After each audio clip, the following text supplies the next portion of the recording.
Fala galera, beleza? Na aula de hoje nós vamos continuar com a nossa aula de função logarítmica. Antes, porém, pessoal, eu queria deixar um recado para vocês.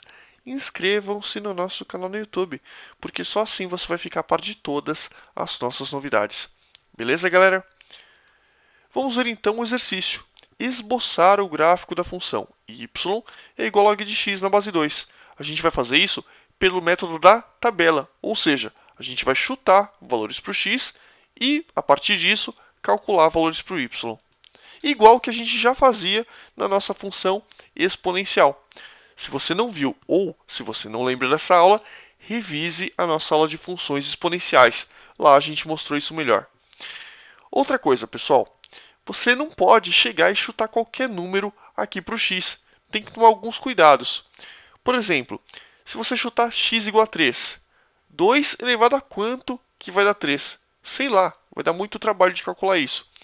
Agora, se você chutar números facinhos, por exemplo, 4, 2 elevado a 2 dá 4. É fácil de calcular. 8, né? 2 elevado a quanto que dá 8? Elevado a 3. Então fica fácil de você calcular se você escolher os números fáceis de serem simplificados depois. Beleza? Outra coisa, galera, o x não pode ser negativo. Por que não pode ser negativo? Condição de existência de logaritmo. A gente viu isso na nossa primeira aula de logaritmos, lembra? Qual que era a condição?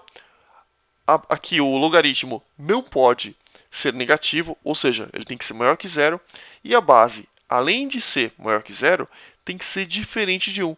A gente viu isso na nossa primeira aula de logaritmos.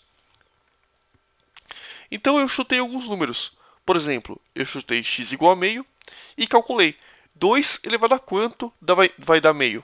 2 elevado a menos 1. Depois eu chutei x igual a 1. 2 elevado a quanto que vai dar 1? 2 elevado a 0. Depois eu chutei x igual a 2. 2 elevado a quanto vai dar 2? Elevado a 1. E, finalmente, eu chutei o valor 4. 2 elevado a quanto que vai dar 4? 2 elevado ao quadrado. Então, com isso, eu consegui alguns pontos. Quando x vale meio, y vale menos 1. Quando x vale 1, y vale 0. Quando x vale 2, y vale 1. E, finalmente, quando x vale 4, o y vale 2. Jogando esses pontos no gráfico, a gente vai ter essa curva aqui, que se você comparar com as nossas aulas anteriores, era justamente esse o jeitão de uma curva de logaritmo quando a base é maior que 1. Tranquilo? Esse é o jeitão característico de uma função logarítmica quando a base é maior que 1. Vamos ver agora, pessoal, um outro modo de se chegar no mesmo resultado. Vamos esboçar o gráfico da função y é igual a log de x na base 2. A gente vai fazer agora pelo método da inversa. Como que a gente faz, galera?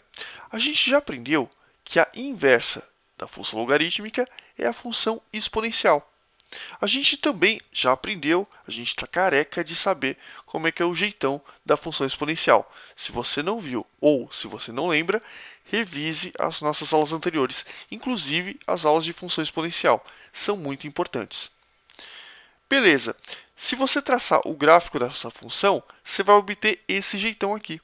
Tranquilo? E aqui, pessoal, nós temos o quê? A nossa bissetriz dos quadrantes ímpares.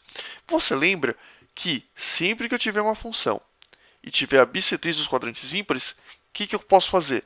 Se eu espelhar essa função em relação a essa bissetriz, o que eu vou obter? Eu vou obter o gráfico da inversa.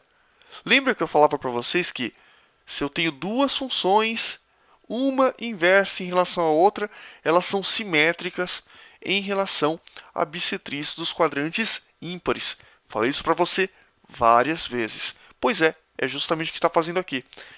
A gente está fazendo o gráfico da função exponencial, espelhando o gráfico da função exponencial em relação a essa reta, a gente vai obter um outro gráfico.